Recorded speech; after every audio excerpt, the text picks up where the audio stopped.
राधे राधे दोस्तों, आप सभी का स्वागत है हमारे चैनल दिव्य हिंदू कथा में। चलिए आज सुनते हैं अधिक मास की कथा महत्व। प्राचीन समय की बात है, देवताओं और ऋषियों के बीच एक विशेष चर्चा चल रही थी। विषय था समय का संतुलन। सूर्य और चंद्रमा की गति में अंतर होने के कारण पृथ्वी की गणना किए जाने वाले वर्ष और महीनों में थोड़ा सा अंतर आ जाता था। यही अंतर धीरे धीरे बढ़कर एक अतिरिक्त महीने के रूप में सामने आता था, जिसे हम आज अधिक मास या मलमास कहते हैं। बहुत समय पहले जब सृष्टि की रचना हुई थी, तब सभी महीनों को एक एक देवता का स्थान प्राप्त था। हर महीने का अपना महत्व, अपनी पूजा और अपना आदर था। लेकिन एक ऐसा समय आया जब गणना के कारण एक अतिरिक्त महीना उत्पन्न हो गया। यह महीना बहुत दुखी था। उसका कोई स्वामी नहीं था, कोई देवता उसे अपना नाम नहीं देना चाहता था। बाकी महीनों ने उसे तुच्छ समझा और कहा, तुम व्यर्थ हो, तुम्हारा कोई महत्व नहीं है, तुम्हें कोई पूजा नहीं करेगा। यह सुनकर वह महीना अत्यंत दुखी हो गया।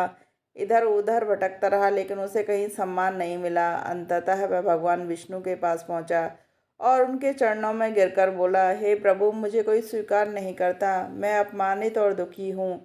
कृपया मुझे भी कोई स्थान दें। भगवान विष्णु ने उनकी पीड़ा सुनी और मुस्कुराकर कहा, तुम चिंता मत करो, आज से तुम मेरे नाम से जाने जाओगे। तुम्हें पुरुषोत्तम मास कहा जाएगा, क्योंकि मैं स्वयं पुरुषोत्तम हूँ। इस महीने जो भी भक्त भक्ति तप दान और साधना करेगा, उसे विशेष फल प्राप्त होगा। यह सुनकर वह महीना का दुख समाप्त हो गया। वह अत्यंत पवित्र और श्रेष्ठ महीना बन गया।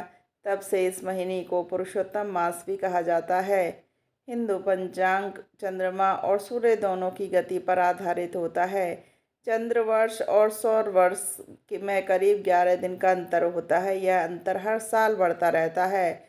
जब यह अंतर लगभग 30 दिनों के बराबर हो जाता है, तब एक अतिरिक्त महीना जोड़ दिया जाता है। यही अधिक मास कहलाता है। यह लगभग हर 2 साल 8 महीने में एक बार आता है। अधिक मास किसी भी महीने के साथ जुड़ सकता है, जैसे अधिक श्रावण, अधिक भाद्रपद आदि। अधिक मास को सामान्य महीनों से भी अधिक पवित्र माना गया है। इसका कारण है, इस महीने को स्वयं भगवान विष्णु ने अपना नाम दिया है, इसलिए यह अत्यंत शुभ माना जाता है। इस महीने में किए गए जप तप दान पूजा से पुराने पापों का नाश होता है। जो व्यक्ति सच्चे मन से इस महीने में व्रत पूजा करता है, उसकी इच्छाएं पूर्ण होती हैं। यह महीना आत्मचिंतन भक्ति साधना के लिए सर्वोत्तम है। इस महीने को भक्ति और पुण्य कर्मों का महीना कहा गया है। इसमें प्रतिदिन भगवान विष्णु और श्री कृष्ण की पूजा करें। ओम नमो भगवते वासुदेवाय मंत्र का जाप करें। इस महीने में धार्मिक ग्रंथों का पढ़ना भी शुभ माना गया है। श्रीमद् भागवत गीता, विष्णु सहस्त्रनाम और भागवत पुराण का भी पाठ करना अत्यंत फलदायी होता है। शाम के समय मंदिर या घर में दीप जलाना शुभ माना जाता है।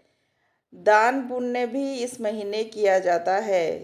गंगा स्नान या किसी पवित्र स्नान की यात्रा करना बहुत शुभ माना गया है। इस महीने में इंद्रियों पर नियंत्रण रखना चाहिए। अधिक मास में क्या नहीं करना चाहिए? इस महीने में शुभ कार्यों को थोड़ा सा सीमित माना गया है, इसलिए इस महीने में शादी, गृह प्रवेश, मुंडन आदि संस्कार नहीं किए जाते। नया व्यापार है, नया काम शुरू करना नहीं चाहिए। मांस, शराब, लहसुन, प्याज से बचना चाहिए। इस महीने में विशेष रूप से सत्य और शांति का पालन करना चाहिए। एक प्रेरणादायक प्रसंग इस प्रकार है। एक गांव में एक गरीब ब्राह्मण रहता था। वह बहुत निर्धन था, लेकिन भगवान विष्णु का बड़ा भक्त था। जब अधिक मास आया तो उसने संकल्प लिया कि वह पूरे महीने भक्ति करेगा। वह रोज सुबह उठकर स्नान करता, भगवान का नाम जपता और जो भी थोड़ा बहुत अन्न होता उसमें से कुछ दान कर देता। गांव के लोग उसका मजाक उड़ाते थे, तुम्हारे पास खुद खाने को नहीं है और तुम दान कर रहे हो। लेकिन ब्राह्मण ने किसी की बात नहीं सुनी। महीने के अंत में भगवान विष्णु प्रसन्न होकर उसके सामने प्रकट हुए और बोले, तुमने सच्चे मन से भक्ति की है, मैं तुम्हारी सभी इच्छाएं पूर्ण करूंगा। कुछ ही समय में ब्राह्मण का जीवन बदल गया। उसे धन, सम्मान और सुख प्राप्त हुआ।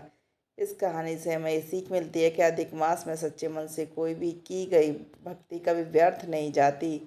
अधिक मास कोई साधारण महीना नहीं, बल्कि यह आत्मशुद्धि, भक्ति और पुण्य कमाने का एक दुर्लभ अवसर है। यह हमें जीवन की भागदौड़ से थोड़ा विराम लेने कर अपने अंदर झांकने का मौका देता है। इस महीने में भक्ति करनी चाहिए, दान करना चाहिए और संयम रखना चाहिए और भगवान का नाम का स्मरण करना चाहिए, क्योंकि यह वही समय है जब भगवान स्वयं अपने भक्तों के करीब होते हैं। तो दोस्तों, आपको ये जानकारी कैसी लगी हमें ज़रूर बताएं और हमारे चैनल को सब्सक्राइब ज़रूर करें। राधे राधे दोस्तों।